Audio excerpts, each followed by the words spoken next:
तर कोकणापाठोपाठ हिंगोली शहरात सुद्धा जोरदार पाऊस झालेला आहे। हिंगोली शहरात जोरदार पावसाला सुरुवात झाली। मागील अनेक दिवसांपासून शेतकरी जोरदार पावसाच्या प्रतीक्षेमध्ये होता आणि अखेर हिंगोली शहरात आणि ग्रामीण भागात संपूर्ण जिल्ह्यात जोरदार पाऊस बरसलाय। त्यामुळे इथला शेतकरी सुद्धा सुखावलाय।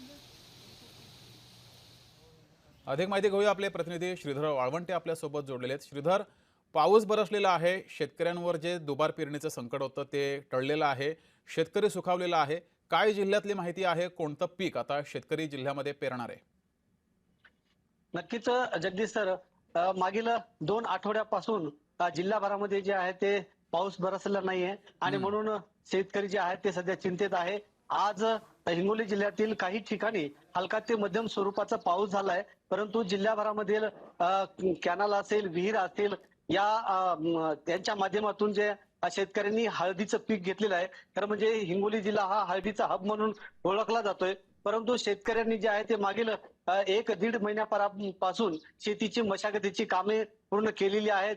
त्यानंतर खत, बी बियाणे सगळे काही घेतलेले आहेत, परंतु पाऊस मोठा बरसत नाहीये आणि प्रशासनाच्या वतीनं 75 ते 100 मिलीमीटरचा पाऊस झाल्यावरच पेरणी करावी अशी देखील या ठिकाणी वर्तवली जाते। ठीक आहे। यामुळे आज जे आहे ते हिंगोली जिल्हाभरामध्ये काही ठिकाणी तुरळक पाऊस पडल्यामुळे शेतकऱ्यांना कुठंतरी दिलासा मिळालेला आहे। ठीक परंतु अनेक भागांमध्ये जे आहे ते शेतकरी आता मोठ्या पावसाच्या प्रतीक्षेत आहेत आणि म्हणून संपूर्ण शेतकरी जे आहे ते आता आभाळाकडे बघू लागले आहेत। ठीक जगदीश आहे। सर.